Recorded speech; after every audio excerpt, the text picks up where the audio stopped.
Lumaki na, sabi mo. Lumaki yung maliliit. Mga bata.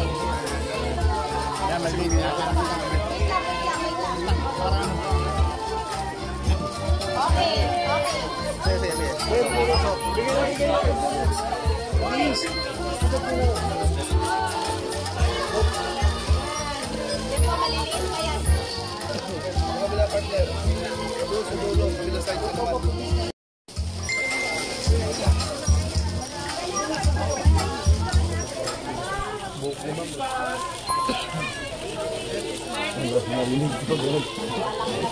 Narinig ka. Inayos eh. Lalaki naman.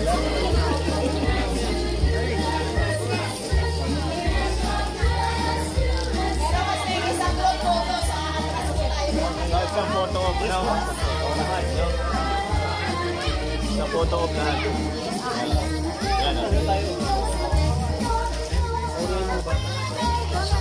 So para mas gawin nating memorable ang araw na ito, magkakaroon tayo ng group photo.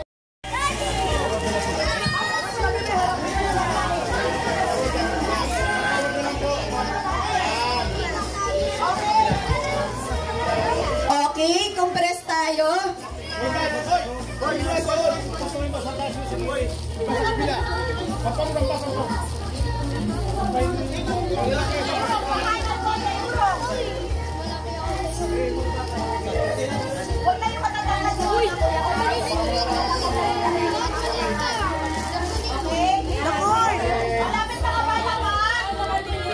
Okay, tingin dito sa taas.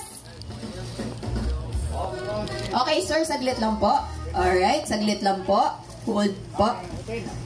Alright, hold it. Saglit lang po. Saglit lang po. Wag na po, sir. Okay na po. Alright, look at the camera. Smile, mga bata. Labas ang mga ipin. Yan, mga pogi at mga cute. Tingin po sa camera. In 3, 2, 1, smile. Alright, tingin po dito sa taas, sa gitna. Isa pa po. Ready, 1, 2, smile. Muli, maraming salamat po kila Senator Manny Villar, Senator Cynthia Villar, Senator Mark Villar, Congresswoman Camille Villar, at Mr. Paulo Villar at sa Villar Foundation.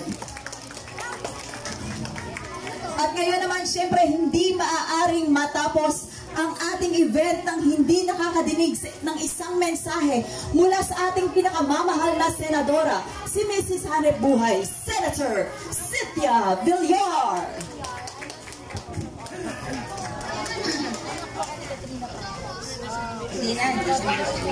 Magandang umaga po sa inyong lahat, lalong-lalo na sa mga bata from Baseco, sa Barangay Baseco, Manila.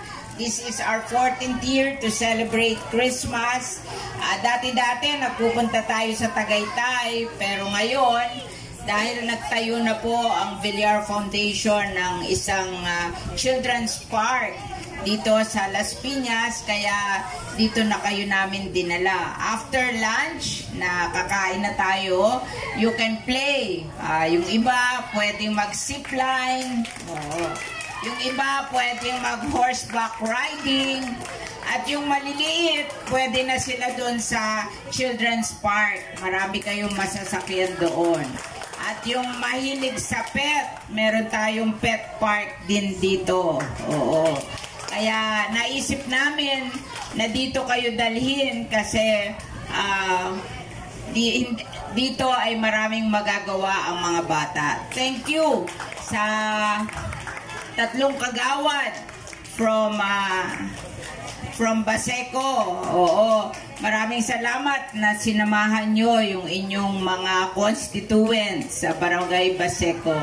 This started kasi nung maging senador ako at nung ako ay nagsimula na po ako na congresswoman pa yata ako, senador si Senator Villar.